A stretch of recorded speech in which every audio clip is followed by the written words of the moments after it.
Assalamualaikum warahmatullahi wabarakatuh. Innal hamdalillah nahmaduhu wa nasta'inuhu wa nastahdihi wa nastaghfiruh wa natubu ilayhi wa natawakkalu alayhi wa na'udzu billahi min shururi anfusina wa sayyiati a'malina. Man yahdihillahu fala mudilla lahu wa man yudlil fala hadiya lahu. Allahumma salli wa sallim wa barik ala Muhammad wa ala ali Muhammad kama sallaita wa sallamta wa barakta ala Ibrahim wa ala ali Ibrahim fil alamin innaka Hamidum Majid. Amma ba'd. Syukur pada Allah SWT kerana pada pagi ini kita dapat kumpulan satu majlis ilmu yang mudah-mudahan menyuburkan iman. Sahabat yang mulia namanya Abdullah bin Rawaha radhiyallahu anhu sering berkata, "Ta'al as-sa'atan nu'min bi rabbina." Mari duduk sekejap dalam satu majlis yang akan menambah iman kita kepada Allah SWT. Kerana iman ini sifatnya menambah dan mengurang. Andai seseorang daripada kita memiliki beras sebagai contohnya kat rumah, gula, garam, apa jua yang kita nikmati di rumah sebagai makanan itu, tiba waktu bila ia kehabisan, sebelum ia habis lagi kita akan berusaha untuk mendapatkannya.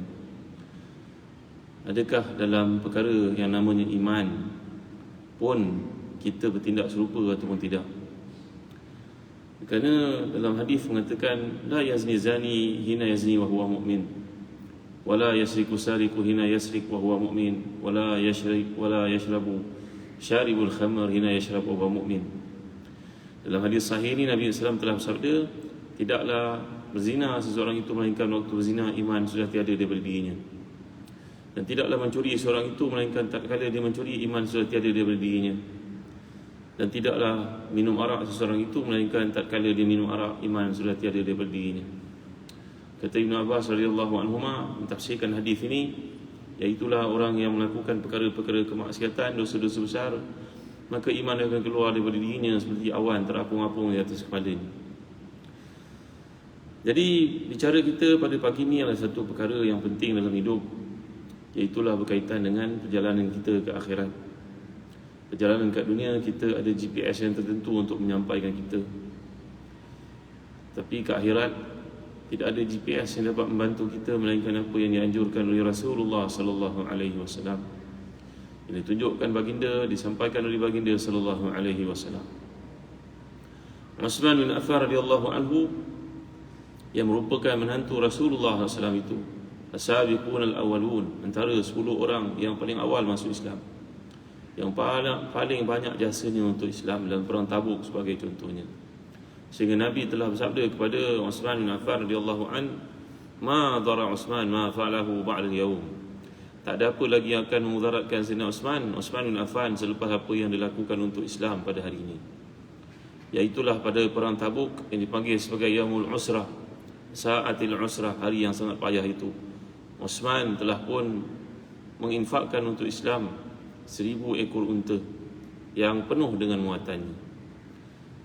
Maka orang seperti Utsman ini patutnya bergembira dan lega mengetahui tentang persembahan amalannya di sisi Allah Subhanahu wa taala. Tapi tidak. Utsman bin Affan radhiyallahu anhu berdiri dekat dengan kubur di Baqi' itu lalu menangis sehingga membasahkan janggut beliau radhiyallahu anhu warḍah. Lalu yang ada sekalian kelilingnya masa hairan tanya kepadanya, "Wahai Utsman, Amirul Mukminin pada masa itu dia merupakan khalifah, mengapa tuan menangis? Adakah kerana takut akhirat itu dan persiapan tuan, sedangkan tuan ini punya jasa banyak untuk Islam dan dipuji oleh Rasulullah SAW?" Jawapan Utsman, tidak. Bahawasanya aku mendengar Rasulullah SAW telah bersabda, Innal qabra awwalu manazil akhirah. Sungguhnya kubur merupakan persinggahan pertama bagi setiap orang yang akan menuju ke akhirat.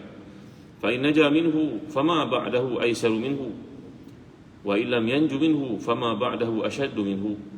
Kubur ini adalah tempat pertama, persinggahan pertama, destinasi pertama kita sebelum ke akhirat. Kalaulah di sini mudah, maka selepasnya lebih mudah. Tapi kalau di sini tersekat, maka lepasnya lebih payah lagi. Sayyidina Utsman menangis sehingga membasahkan janggut beliau radhiyallahu anhu warḍah. Itulah dia mereka yang mengerti, melihat tentang kubur. Jadi tuan-tuan hati dan dikasih sekalian, Nabi SAW telah bersabda dalam hadis Tirmizi yang disebut oleh Imam Qurtubi dalam kitabnya Tazkirah, "Ma ra'aitu manzaran qat illa wal kabru afza' minhu." Tidak pernah aku melihat satu pemandangan yang buruk, menakutkan, mengerikan, melainkan kubur itu lebih mengerikan daripadanya, lebih menakutkan daripadanya. Maka tuan-tuan hati dan dikasih sekalian, qala kunna ma'a Rasulillah sallallahu alaihi wasallam fi janazatin fajalasa ala syafiril qabri fabaka wa abka hatta bala thara thumma qala ikhwani limithli hadha fa'aidu. Daripada seorang sahabat namanya Al-Bara' bin Azib radhiyallahu anhu. Bara' ni merupakan seorang pemimpin di kalangan penduduk-penduduk di Madinah. Orangnya mustajab doa, orangnya bacaan Qurannya sangat indah sehingga menjemput malaikat untuk hadir seperti dalam satu hadis. Ataupun Usaid bin Khudair radhiyallahu anhu, barangkali berlaku kepada kedua mereka, iaitulah pada hari Jumaat itu mereka membaca surah Al-Kahfi sehingga kuda yang ada di rumah itu meronta-ronta seolah-olah ada sesuatu menakutkannya. Maka dibiarkan, dibaca lagi surah Al-Kahfi itu, dengar lagi kuda meronta-ronta, ketakutan yang sangat, mungkin diserang serigala katnya. Maka dia pun keluar tengok apa hal lah kuda ni. Dia takut nanti kuda itu meronta-ronta, runtuh rumahnya, maka anaknya mungkin diempap dinding nanti. Takut kuda yang sedang liar ni tuan-tuan, sedang buas ini. Tiba-tiba bila dia keluar, dia melihat kepulan awan naik daripada rumahnya menuju ke langit. Maka sahabat ni sama ada Al-Bara' bin Azib ataupun Usaid bin Khudair radhiyallahu anhuma telah bertemu bertanya pada Rasulullah, "Wahai Rasulullah, tadi saya baca Quran, kuda saya menjerit-jerit meronta-ronta. Saya bimbang, saya pun keluar, saya tengok rupanya ada awan berkepul-kepul naik ke langit. Apa benda tu Rasulullah?" Rasulullah menjawab, "Itulah malaikat yang datang untuk mendengar bacaan Quranmu." Kata Imam Nawawi dalam mensyarahkan hadis sahih riwayat Muslim ini, kalau seseorang punya iman macam para sahabat dan suara kemerduan ketika membaca Al-Quran, juga akan menjemput malaikat mengikut kepada kadar iman masing-masing. Ada orang yang imannya kuat, kukuh, dia dapat lihat. Ada orang yang imannya biasa-biasa, dia tak dapat lihat tapi dapat rasa. Jadi Usaid bin Khudair ini pernah duduk dekat dengan kubur, lalu beliau menangis sehingga mengalir matanya kena ke bumi. Maka sekalian yang ada di situ, anak-anak muridnya bertanya, "Wahai sahabat Rasulullah, apa sebab gerangan tuan menangis?" Maka jawapan beliau, "Aku pernah melihat Rasulullah melihat kubur seperti ini. Maka bersiap-siaplah kamu untuk masuk padanya." Kalau kita kat dunia tuan-tuan dimuliakan Allah sekalian, pergilah ke mana-mana tempat sekalipun, ke kawasan-kawasan pedalaman di Afrika, ada orang yang punya kesempatan untuk pergi melihat haiwan di sana, bagaimana singa makan, bagaimana bunyi dia menggigit tulang. Ialah pergi ke mana-mana tempat dan dunia untuk menyaksikan suasana. Dengan kemampuan yang ada, mungkin dia menjemput dalam diri kita rasa kagum, rasa hebat pada Allah, bersyukur atas nikmat Allah, untuk melihat keajaiban ciptaan Allah. Mudah-mudahan bangkitkan iman dalam diri. Ada orang pergi ke tempat-tempat yang jauh untuk melihat haiwan yang ada, burungnya, berapa spesies yang ada. Tuan-tuan, kita boleh cari dalam Google ke mana tempat kita nak pergi, apa persiapan yang kita kena buat, siapa yang kita akan gunakan transport kita, siapa boleh teman kita, boleh, tak ada masalah. Tapi ke akhirat ni tuan-tuan, perjalanan ke akhirat dan kubur nanti ada siapa pun yang akan meneman kita. Kan itu dalam hadis yang telah kita bentangkan pada bulan lalu, yatba'ul mayyita salasatun fayarji'u thnani wa yabqa ma'ahu wahid. Yang ikut si mati itu 3 perkara, yang tinggal cuma 1, 2 lagi akan pulang. Apakah yang ikut jenazah? Keluarganya, hartanya dan amalannya. Keluarganya dan juga hartanya akan pergi meninggalkannya, yang tinggal cuma amalannya saja. Maka persiapan ke sini kita masih dengar luahan penjelasan daripada Rasulullah sallallahu alaihi wasallam. Para ulama menceritakan siapakah yang mula-mula gali kubur ya? Siapa yang mula-mula gali kubur? Iaitu dalam peristiwa yang kita baca dalam surah Al-Ma'idah. Bila berlaku perselisihan di antara 2 orang putera Nabi Adam itu, Qabil dan Habil. Qabil telah membunuh Habil, adiknya, dengan kejam. Dan dia pun merasa cemas dan takut dan malu, kecewa pada sifatnya. pada peringkat awal. Lalu Allah menceritakan, ya wailata ajasu an akuna mithla hadzal ghurab fa uwariya sawata akhi fa asbaha minan nadimin. Maka Qabil membunuh adiknya Habil itu, kemudian melihat dia keliling, bagaimana nak buat dah, pasal darah pula ni, pasal keluar merah daripada kepalanya, padahal dia yang pukul orang itu dengan batu. Dia pun terfikir bagaimana nak buat ni, tak pernah ada kematian sebelum itu tuan-tuan. Lalu Allah SWT telah pun mengilhamkan kepadanya, tampillah 2 ekor gagak berbunuh-bunuhan dan seekor daripada mati. Maka yang hidup itu telah pun menggali kubur lubang untuk dikebumikan, dimasukkan kawannya itu yang dibunuhnya ke dalam lubang tersebut. Lalu Qabil ini pun melihat dan merasa malu di atas kebodohannya. Dia bukan malu dan bukan kesal, bukan kecewa di atas buatannya, tapi dia malu kerana kebodohannya, tuan-tuan yang mulia. Itu sebab taubat orang seperti Qabil ini tidak diterima oleh Allah. Kerana dia bukan rasa kesal, taubat ni disertai dengan perasaan kesal atas perbuatan kita, dosa kita, tapi dia tidak. Bukan dia kesal kerana perbuatannya, tapi dia kesal kerana kebodohannya. Kenapa tak mampu fikir macam gagak ini? Maka para ulama berkata, inilah ni makhluk pertama yang menggali kubur, menunjukkan kepada manusia bagaimana menyemadikan jasad yang telah mati. Tuan-tuan rahmati dan dikasihkan, kata Ibn Abbas, walau kanat nadamatuhu ala qatlihi lakanatin nabat nadamatu taubatan.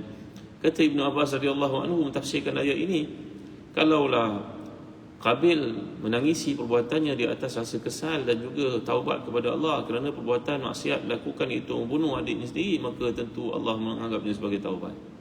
Tetapi bukan begitu.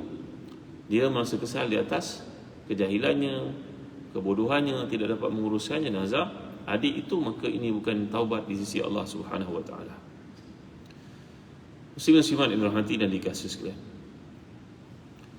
bila manusia masuk saja ke dalam kubur, seperti disebut dalam hadis-hadis sahih, maka pergilah sekalian yang hadir itu beberapa langkah, maka dia mendengar bunyi tapak kaki orang meninggalkan perkuburan itu. Tiba-tiba akan datanglah 2 orang malaikat yang sangat mengerikan keadaannya, Munkar Nakir, datang mendudukkannya dalam kubur itu, dan pada masa itu tiada siapa lagi dapat membantu. Maka malaikat ini akan bertanya kepadanya soalan-soalan yang semua kita tahu. Soalan ini dah bocor lama, tuan-tuan dimuliakan Allah sekalian, tapi persiapan untuk menghadapinya bukan menghafal. Ada orang kata nak boleh jawab soalan kubur ni kena belajar bahasa Arab, menarik juga jawapan ni. Tapi orang Arab macam Abu Jahal, Abu Lahab pun ramai juga, tuan-tuan dimuliakan Allah sekalian. Sebenarnya yang menjawab segala persoalan yang timbulkan itu bukan diri kita, amalan kita, tuan-tuan dimuliakan Allah sekalian. Kalau rajin baca surah Al-Mulk sebelum tidur setiap malam, maka surah itu akan menjadi protector kepada kita dalam kubur nanti, berhujah dengan para malaikat, jadi lawyer kepada kita, tuan-tuan dimuliakan Allah sekalian. Begitu juga ada surah-surah yang lain yang akan beri syafaat pada si mati. Nabi SAW sebagai contoh tidak pernah meninggalkan bacaan surah As-Sajdah setiap malam sebelum tidur. Dia banyak masjid pada hari ini telah pun menyediakan bacaan ni siap 2 minit lagi bagi kepada jemaah. Sebelum balik membaca sama. Baguslah tuan-tuan. Moga ia membawa kita, mengajak kita, kerana manusia ni perlu kepada suatu semangat melakukannya secara beramai-ramai. Tidak ada masalah padanya, mudah-mudahan dapat bagi belum hafaz dapat hafaz. Kerana dalam hadis mengatakan inilah yang akan menjadi pelindung kepada kita ketika malaikat bertanya dalam kubur nanti. Wa fi sahih Muslim an-Nabi al-Hiyaj al-Asadi qala li Ali bin Abi Talib radhiyallahu an, ala ab'athuka ala ma ba'athani ya Rasulullah sallallahu alaihi wasallam, ala tada' timsalan illa tamasta wala kabran musharrafan illa sawaita. Dalam hadis ini Nabi SAW telah mempesan kepada Sayyidina Ali ketika diutuskan untuk jadi ambassador, jadi duta dalam satu perjalanan, supaya jangan biarkan ada patung yang ditegakkan, wahai Ali, dan jangan ada kubur yang ditinggikan. Tinggikan dalam kata di sini nak dipuja seperti kubur orang kafir yang diperindahkan semacam, letak padanya batu-batu yang mahal. Dalam Islam tidaklah digalakkan seperti itu, melainkan kalau orang ini merupakan orang yang mungkin punya kedudukan, raja sebagai contohnya, orang-orang alim yang saleh, ada pendapat mengatakan seperti yang difatwakan, termasuk daripada Jabatan Mufti Terengganu sebagai contohnya. Kalau kubur itu kubur orang saleh yang dibimbangi akan datang orang buat keramat padanya, mungkin dia pagar. Setengah-setengah tempat kita pergi kadang-kadang orang letak pulut kuning pun ada, mungkin bukan orang Islam agaknya. Meletakkan pisang, meletakkan macam-macam benda. Kan baik kalau pisang tu bagi orang kat masjid makan. La ilaha illallah Muhammadur Rasulullah. Walau bagaimanapun secara dasarnya, asasnya, tidaklah digalakkan kubur itu untuk dicantikkan, dimewahkan. Macam kita pun alhamdulillah negara kita ada Raudhatus Sakinah, kubur yang menjadi model kepada banyak tempat lain.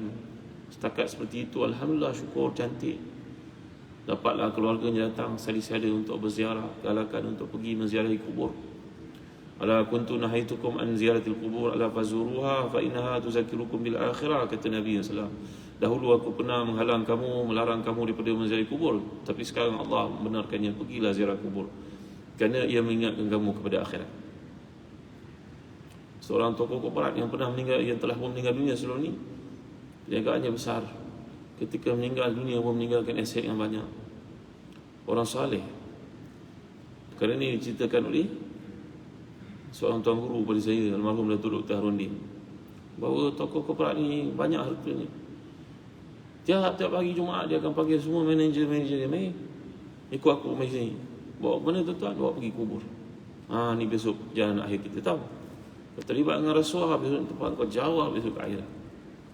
Kau terlibat dengan benda-benda haram, besok kau siap kau sini, besok kau tahu macam mana kau nak jawab. Aku tak ada jawapan tau. Ya, tuan-tuan ni boleh. Tiap hari Jumaat di bawah manager-manager ini, perniagaan semua akan tinggal. Yang kau bawa masuk dalam semua amal saleh tahu, bukan kereta kau, bukan harta kau, bukan apa. Allahu akbar, hebatnya. Rahimahullah rahmatan wasi'ah. Semoga Allah merahmatinya dengan rahmat yang luas pada sisi. Jadi tuan-tuan dan hadirin dikasihi sekalian, kita nampak kubur itu sama saja, tetapi penghuninya berbeza-beza. Itu sebab disebut oleh Imam Al-Qurtubi dalam kitabnya Tazkirah, bahawa harus apabila seseorang itu merasai sakit ataupun sebelum sakit, supaya berpesan kepada waris yang tinggal agar dikebumikan. Tuan-tuan dimuliakan Allah sekalian, bersama dengan orang-orang saleh, keluarganya, peruntukkan siap-siap.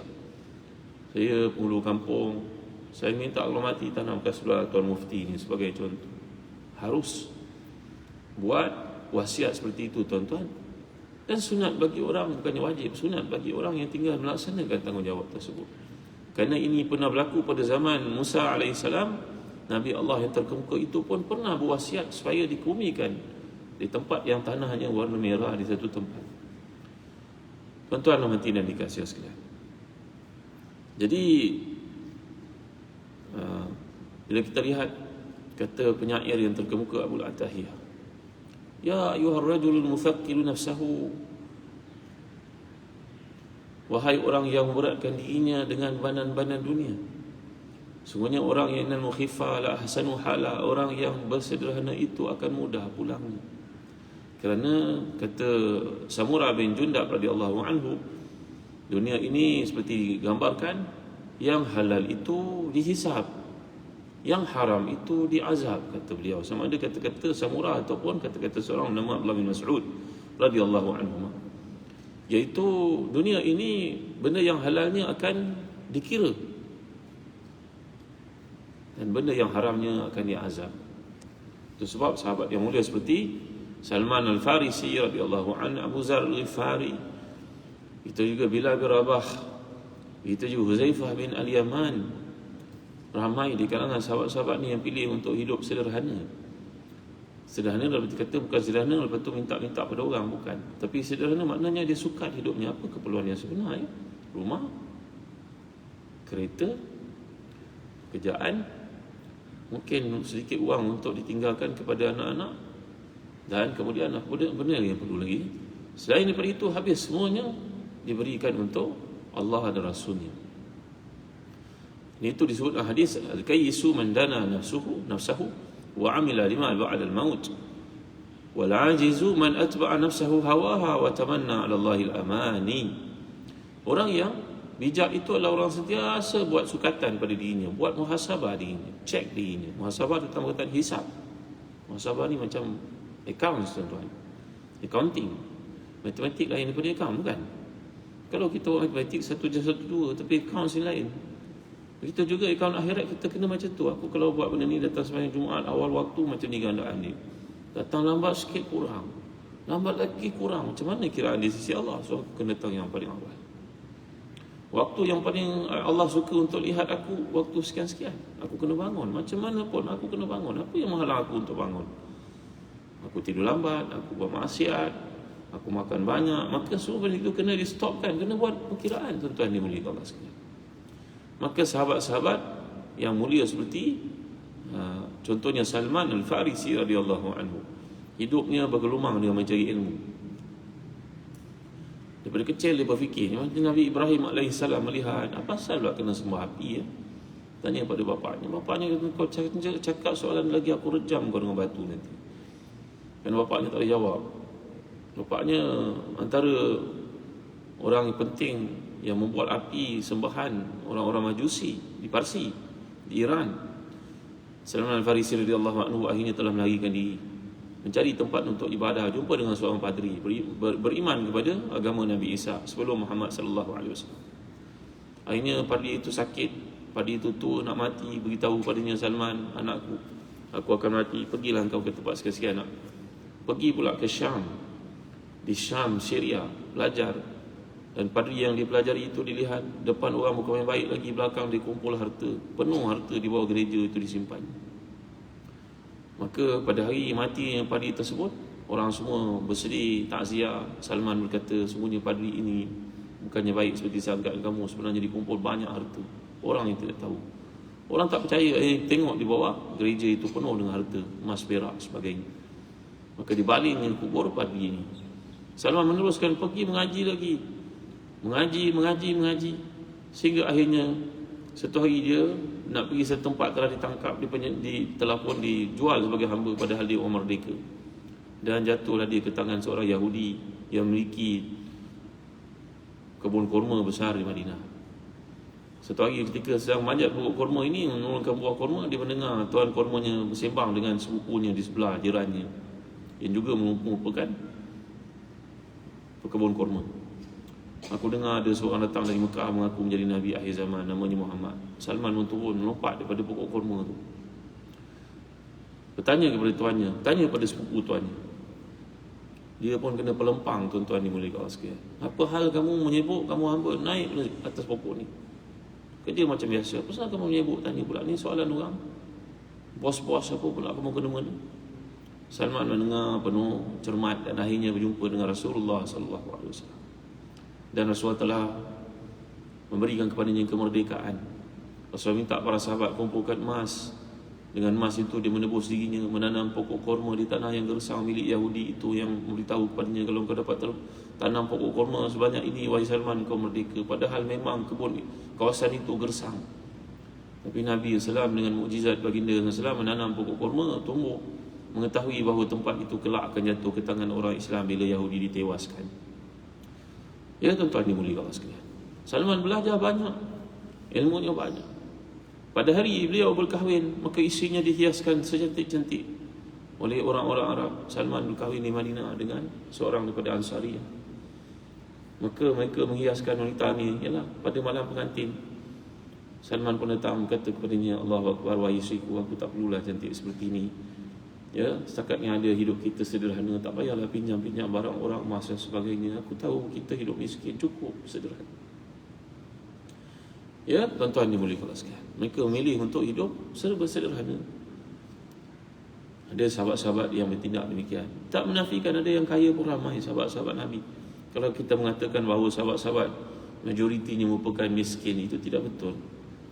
Kata Syekh Abdullah Al-Qahtani dalam kitabnya Taratib Al-Idariyah, ramai para sahabat, tamanya 10 daripada ahli syurga ini, memang 80% daripada mereka merupakan teknokrat, merupakan usahawan-usahawan yang berjaya untuk beri infak kepada Islam. Tuan-tuan, ini pilihan masing-masing. Tapi menyedari perjalanan ke akhirat ni menyebabkan ramai di kalangan mereka ini bimbang.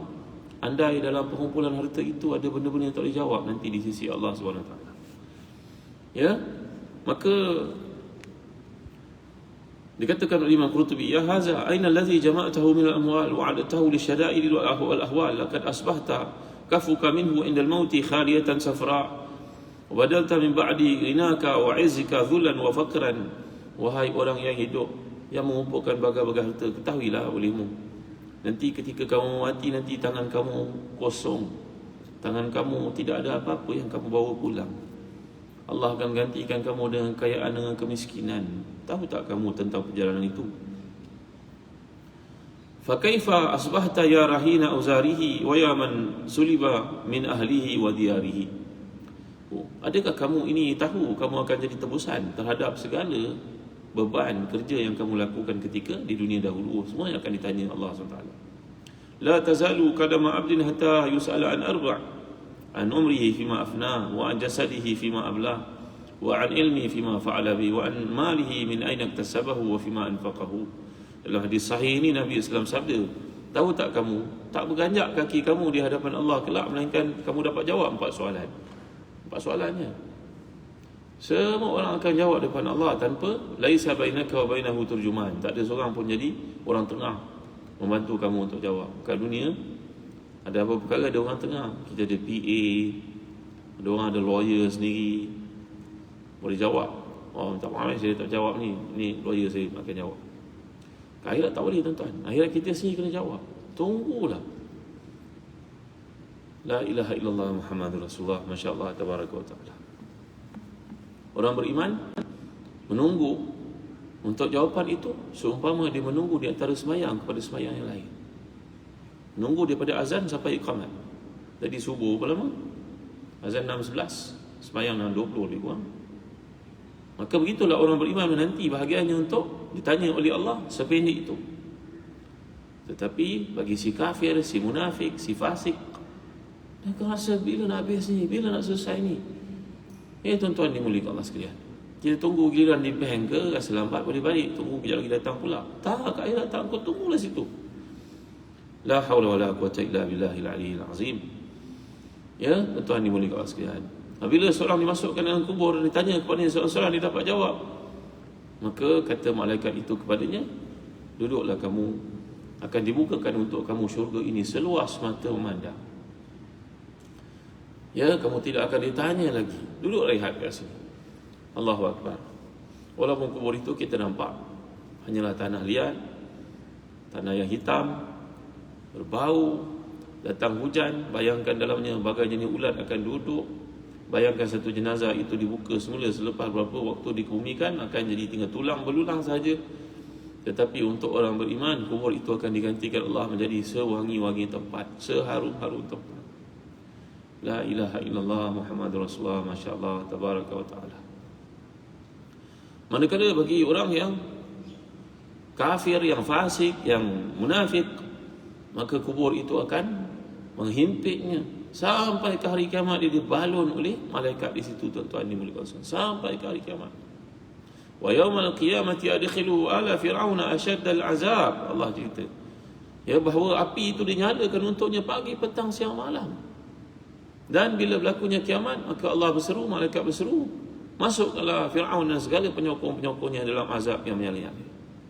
Tapi orang beriman ketika dia dapat jawab saja kubur itu akan luas untuknya. Memang inna lil qabri dhaghta, kubur itu mempunyai himpitan. Tapi himpitan yang dimaksudkan Nabi SAW, kalaulah seorang itu selamat, lana jaminhu sa'at. Kalaulah kubur itu tidak memiliki himpitan, Allah akan kecualikan golongan tertentu daripada mengalami himpitan itu. Maka tentulah yang akan selamat, yang pertama sekali akan selamat, kata Rasulullah SAW, adalah Sa'ad bin Mu'az radhiyallahu anhu. Siapakah Sa'ad bin Mu'az? Kenapa sampai Nabi begitu memuliakannya, sampai namanya disebut begitu? Ya, memang Sa'ad bin Mu'az seorang yang sangat mulia. Dia adalah seorang pemimpin di kalangan penduduk Madinah sebelum Islam. Tinggi orangnya, segak, putih kulitnya, hebat, kata-kata fasih. Kalau dia bercakap, semua orang akan dengar. Lahu qaulun masmu', muta' fi qaumihi, seorang yang sangat disayangi, diikuti. Satu hari bila Nabi mengutuskan Mus'ab bin Umair radhiyallahu anhu ke Madinah untuk menjadi muallim, murabbi, maka Sa'ad bin Mu'az ini menolak berjumpa dengannya kerana dia telah dengar daripada Abu Jahal, Abu Lahab ketika melaksanakan ibadah haji di Mekah pada zaman jahiliah itu, jangan dengar ini orang. Nanti kalau kau dengar, kau akan disihir olehnya, kata-katanya sangat hebat, maka kau jangan dengar. Maka Sa'ad bin Mu'az buat kesimpulan yang salah peringkat awal itu, bahawa dia tidak mahu dengar Rasulullah SAW. Dia tak mahu dengar siapa yang berkaitan dengan Rasulullah. Satu hari Mus'ab yang datang ke Madinah telah mengislamkan ramai penduduk Madinah, Sa'ad belum masuk Islam. Maka Mus'ab pun memujuk untuk bertemu dengan orang besar ini, orang mulia ini dalam kaumnya. Kita kalau jumpa orang penting-penting, kena hormat waktu dia, minta izin daripada orang kelilingnya, cari peluang, bagi benda yang dia suka, barulah senang nak bercakap, kan tuan-tuan. Mus'ab juga telah melakukan perkara yang sama. Mus'ab adalah seorang yang hebat juga, anak muda yang tampan, yang hebat, mulia, keluarganya mulia. Mus'ab telah terkorban syahid dalam perang Uhud, untuk mengetahui tuan-tuan. Sa'ad bin Mu'az lambat selepas itu masuk perang Ahzab, perang Khandaq.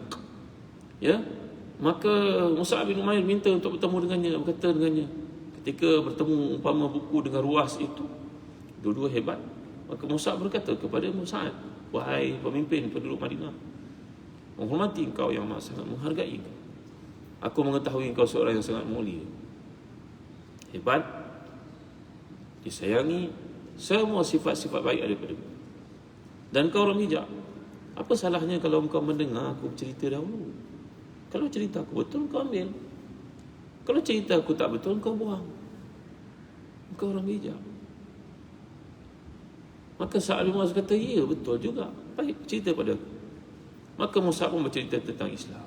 Apa itu Islam? Siapa itu Rasulullah? Apa itu tanggungjawab dalam Islam? Maka Sa'ad bin Mu'az berkata, ya Allah, semuanya bagus-bagus, baik-baik, dan semua aku telah buat. Berzina aku tidak buat, mencuri harta orang aku tidak buat, menganiaya orang aku tidak buat, minum arak aku tidak buat. Apa lagi? Semuanya aku dah amalkan. Kalau begitu, marilah masuk Islam. Maka Sa'ad bin Mu'az mengucapkan syahadah, asyhadu an la ilaha illallah, dia balik kepada kabilahnya. Kalangan mereka telah masuk Islam, menyusup, menyembunyikan daripadanya, kerana takut pada beliau, hormat pada beliau. Maka dia balik kepada kabilahnya, berkata, wahai sekalian kabilahku, tahu tak kamu siapa aku? Mereka jawab, ya, kamu pimpin kami, kamu dihormati, disayangi, apa saja yang kau suruh kami buat. Mulai hari ini, hubungan aku dengan kamu putus.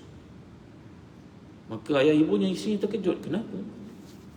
Aku sudah masuk Islam. Mereka bertakbir, ramai mereka dah masuk Islam. Mereka saat ini tidak tahu. Yang belum masuk Islam pada itu, tak ada satu rumah pun di kalangan kabilahnya mereka masuk Islam, kerana meyakini kehebatan Sa'ad bin Mu'az ini, tuan-tuan. Kepimpinannya, kehebatannya, kemuliaannya, semua masuk Islam. Maka Sa'ad bin Mu'az ini punya jasa banyak untuk Islam. Setengah pendapat mengatakan beliaulah yang berkata ketika Rasulullah SAW nak pergi perang, wahai Rasulullah. Ada setengah mengatakan bukan beliau, setengah mengatakan itu Miqdad punya kata-kata, setengah mengatakan beliau. Apakah kata-kata yang sangat disayangi Rasulullah itu? Wahai Rasulullah, la naqulu kama yaqulu Banu Israel, izhab anta wa rabbuka faqatila, inna hauna qa'idun.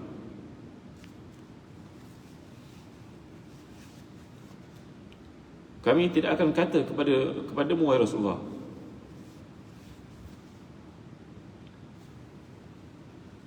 sebagaimana berkata Bani Israel kepada Nabi Musa dan Nabi Harun, pergilah kamu berdua berjuang menghadapi musuh itu. Kami duduk sini tunggu kemenangan datang. Nanti kalau dah menang, kami datang. Itu sikap Yahudi, tuan-tuan, penakut. Sampai ke hari ini, pergilah kamu wahai Musa dan Harun berjuang, Allah akan buat. Kami duduk sini tunggu, nanti menang, beritahu. Kami berkata kepadamu wahai Rasulullah, izhab anta wa rabbuka faqatilah, inna ma'akuma muqatilun.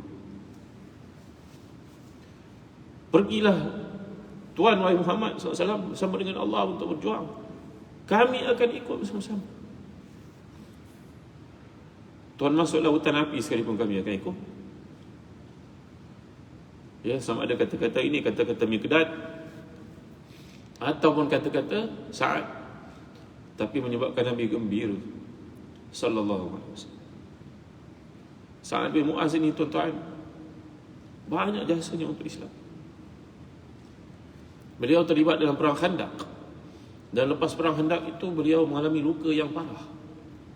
Dan Nabi SAW oleh kerana terlalu sayang kepadanya berkata, buatkan satu sudut untuknya dalam Masjid Nabawi ini, dekat Masjid Nabawi ini. Aku nak pergi tengok dia waktu ke waktu, pastikan kesihatannya. Tuan-tuan dimuliakan Allah sekalian. Dan itulah hospital yang pertama dalam sejarah kemanusiaan, tuan-tuan. Itu hospital. Nabi telah menetapkan Rufaidah sebagai contohnya, seorang wanita Ansariah, untuk merawatnya. Jadi doktor rawat dia. Nabi pergi tengok masa ke sana, macam mana kita. Sa'ad bin Mu'az ini telah berdoa, minta kepada Allah, wahai Tuhan, kalau ini merupakan peperangan terakhir kami menentang orang-orang Arab, matikan aku selepasnya. Dan memang betul Allah mematikannya selepas perang Ahzab itu, perang Khandaq. Dan itu merupakan perang yang paling besar di kalangan Nabi dengan orang-orang Arab. Selepas itu semua orang masuk Islam, tinggal sikit-sikit saja. Maka pada hari wafatnya Sa'ad bin Mu'az, lelaki yang handsome, yang segak, yang disayangi oleh Allah dan Rasulnya SAW ini, Sa'ad bin Mu'az ni tuan-tuan, Nabi pergi mengiringi jenazahnya, dan Nabi berpijak di atas jari-jari kaki baginda SAW, seolah-olah mengelakkan terpijak benda-benda yang tertentu. Umpama kita berjalan di tempat yang banyak kaca barangkali, begitulah gaya kita berjalan, takut terpijak. Lalu para sahabat tanya, wahai Rasulullah, kenapa Tuhan berjalan seperti ini? Jawab Rasulullah, banyaknya malaikat datang mengiringi jenazahnya, terlalu ramai. Dan Nabi bersabda, attatis sama'u, sampai langit pun bergetar. Bergetar arsyur Rahman, arasy Allah setelah bergetar dengan matinya orang yang mulia macam Sa'ad bin Mu'az ini. Dan Nabi telah bersabda, demi Allah, sapu tangan yang Mu'az nikmati di akhirat itu, di alam kubur itu, lebih hebat daripada dunia dan seisi kandungnya. Sa'ad bin Mu'az ini ketika wafat, Nabi telah bersabda, orang mulia macam Sa'ad yang malaikat pun turun berbondong-bondong mengiringi jenazahnya, dan arasy Rahman pun bergegar kerana kematiannya itu. Kerana nak menceritakan penghormatan dan kemuliaan terhadap perginya seorang manusia yang sangat wibawa dalam Islam macam beliau, Sa'ad bin Mu'az ini. Walaupun demikian, Sa'ad juga dihimpit oleh kubur, kata Rasulullah sallallahu alaihi wasallam. Cuma kata para ulama kepada sabda Nabi ini, iaitulah himpitan kubur terhadap orang saleh macam Sa'ad adalah seumpama pelukan seorang ibu pada anak yang lama tidak ditemuinya. Ya, kita pergi musafir jauh, balik pulang ibu peluk kita. Allah nak rindu ibu kat kau. Sebagai contohnya. Maka demikianlah orang-orang saleh ini kubur menghimpitnya, tetapi kubur punya himpitan itu himpitan manja, sayang, rindu, kerana kubur itu merupakan tanah, itu merupakan ibu kita sebenarnya. Kita dicipta dari kubur, kita cipta dari tanah. Maka orang yang saleh ini dihimpit, tapi himpitannya himpitan lembut, penuh kasih sayang. Tetapi bagi si kafir, munafik, fasik, ahli maksiat, maka kubur itu akan menghimpitnya sampai berceragah tulang rusuk kanan dan juga kiri. Jadi tuan-tuan dan hati dan dikasihi sekalian, begitulah seperti yang disebut dalam banyak hadis menceritakan tentang kematian yang pasti kita akan melaluinya. Wa ruya an Muhammad al-Qurashi annahu qala sami'tu shaykhana yaqul ayuhan nas inni lakum nasihun wa alaykum syafiqun fa'malu fi dhulmati al-layli li dhulmati al-qabri wa sumu fil harri qabla yawmin nushuri wa hujju yuhattu ankum azaimul umuri wa tasaddaqu makhafata yawm asir yawmun asiri. Berkata seorang tabi'i Muhammad Qurashi, berkata, aku mendengar pesan daripada guruku, wahai sekalian manusia, dengar nasihat ini baik-baik, kerana aku sayangkan kamu. Bangunlah pada kegelapan malam untuk menghadapi kegelapan kubur. Kubur yang akan kita duduk itu tuan-tuan, kegelapan malamnya, kegelapan tanahnya, ya, kegelapan liang lahatnya. Maka bangunlah untuk waktu malam ketika gelap berjumpa dengan Allah untuk mendapat nur dalam kubur nanti. Dan puasalah kamu pada hari yang panas untuk perjalanan kamu ke akhirat sebelum kamu masuk kepada mahsyar nanti.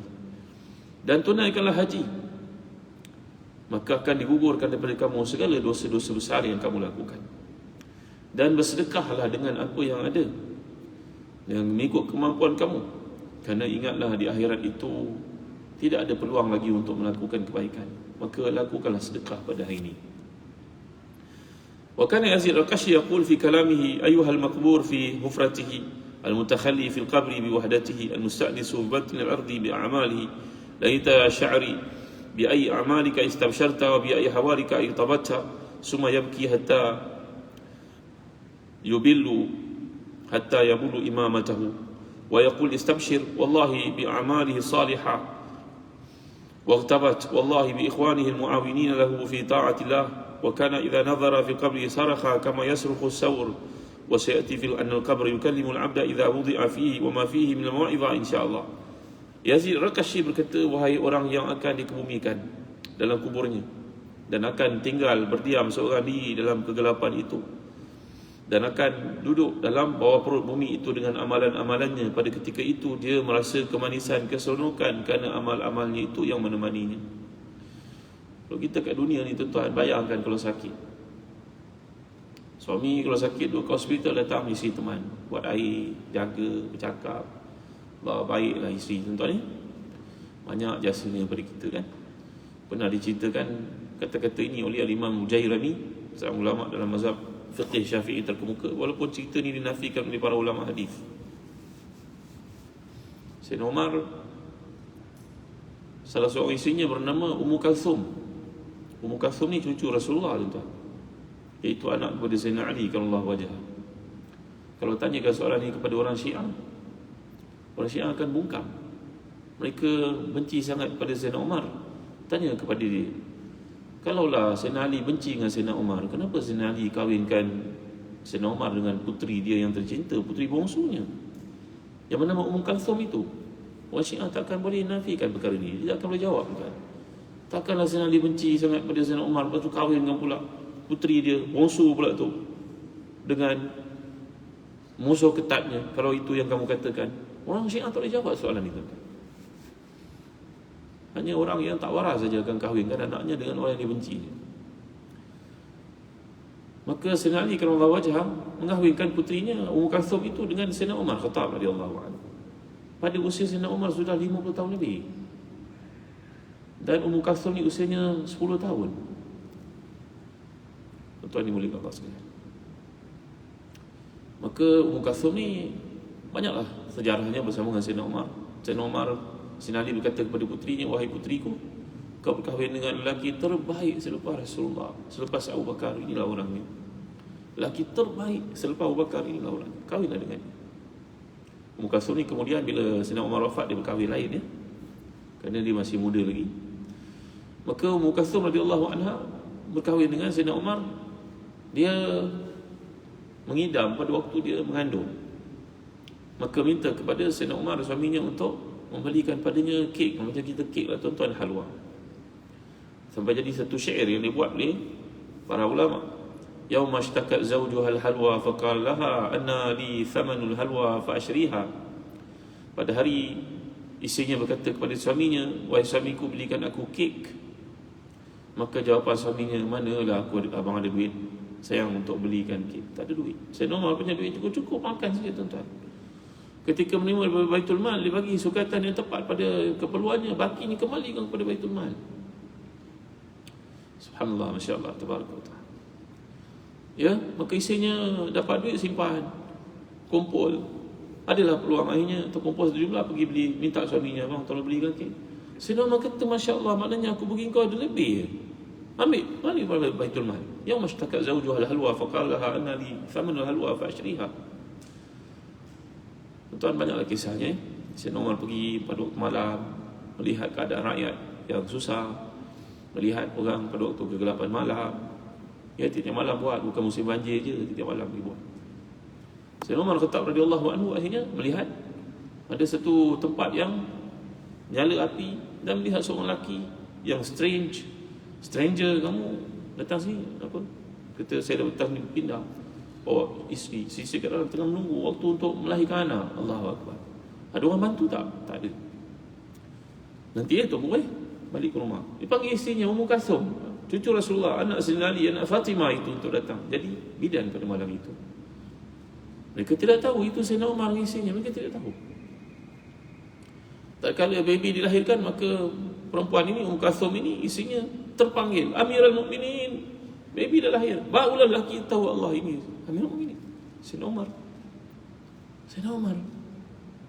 Subhanallah, Masya Allah, Tabarakallah. Ya, tuan-tuan ni boleh Allah sekalian. Tapi pada ini kalau nak buat satu, kena pacak kamera lah 5, 6, 7, ambil gambar dulu. Di bawah nampak tak, nanti orang kata tak buat kerja. Ini masalah lah tuan-tuan ya. Ulas panjang nanti orang marah. Sayyidina Umar Khattab radhiyallahu anhu begitu.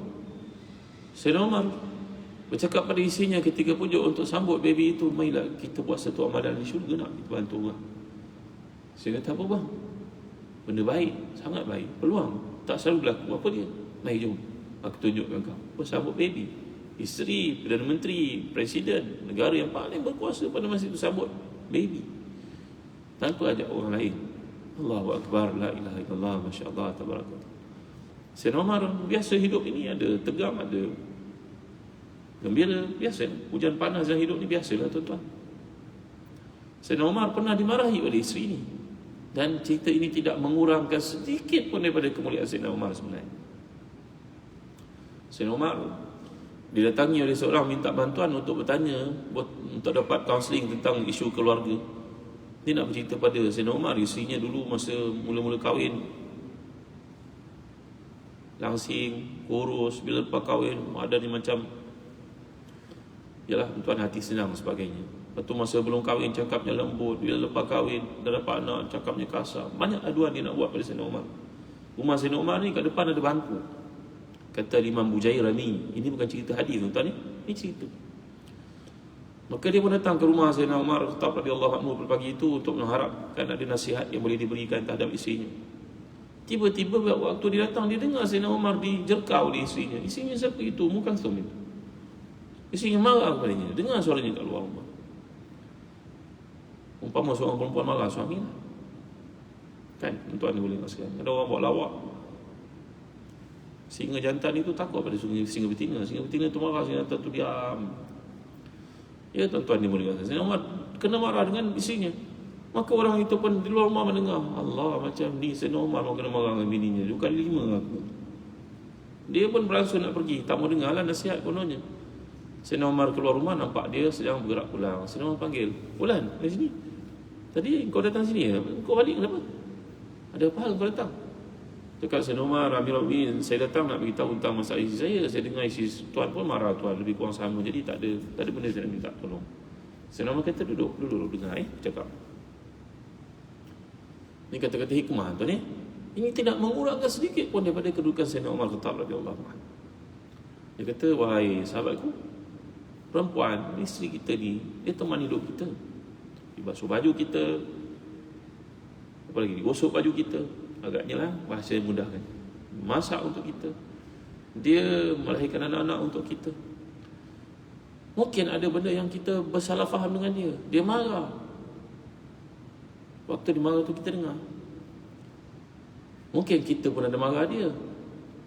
Tuan-tuan, kata Sayyidina Umar ni sangat baik untuk kita amalkan tuan ni. Nanti akan tiba satu masa kamu tidak dengar lagi kemarahannya. Sama ada kau mati dulu, dia tidak akan marah lagi kepada kamu, kamu tak dengar suaranya, ataupun dia mati dahulu, tak ada orang nak lecture kamu lagi. Maka bersabarlah di atas kehidupan. Allahu Akbar, Masya Allah, Tabaraka wa Ta'ala. Mana ada orang yang maksum tuan-tuan? Isteri-isteri Rasulullah SAW pun sampai turun surah untuk menceritakan hal ihwal mereka, jadi panduan kepada kita, bukan mengumpat mereka. Jadi tuan-tuan dimulakan sekalian, demikianlah yang boleh kita pelajari tentang perjalanan hidup ini, bahawa ia satu kepastian yang akan berlaku. Buatlah persiapan daripada sekarang. Ya, orang yang hebat adalah orang yang buat persiapan, muhasabah dirinya, dan buat persiapan seperti digambarkan dengan qiyamul lailnya, dengan ibadah sedekahnya, dengan Quran yang dibacanya. ya, dengan baik sangka kepada orang-orang Islamnya. Dan antara perkara yang menyebabkan azab kubur banyak perkara. Dua perkara yang ditekankan Nabi SAW, iaitulah an-namimah dan juga istibrak minal baul. Ada dua benda yang benda ini nampak macam kecil tapi besar impaknya kepada orang sampai dia azab kubur dia.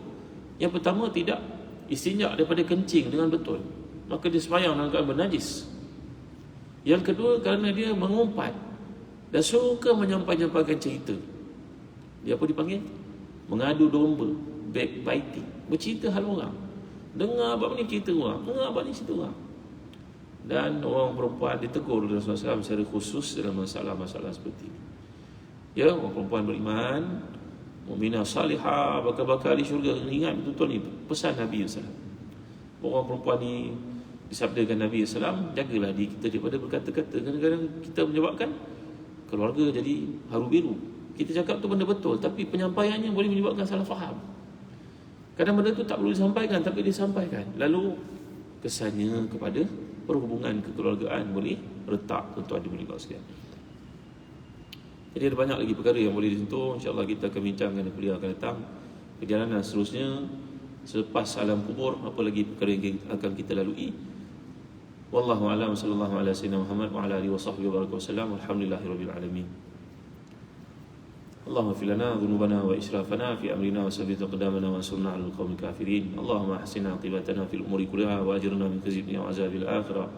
اللهم أعنا على ذكرك وشكرك وحسن عبادتك. اللهم اجعلنا مقيم الصلاة ومن ذريتنا ربنا وتقبل دعانا. ربنا لا تزغ قلوبنا بعد إذ هديتنا وهب لنا من لدنك رحمة إنك أنت الوهاب.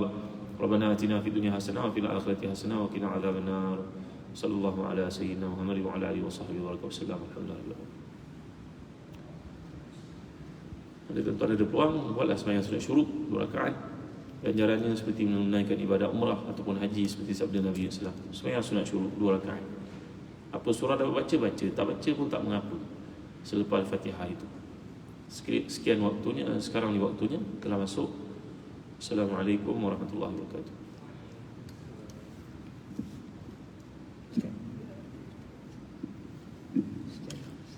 Selesai.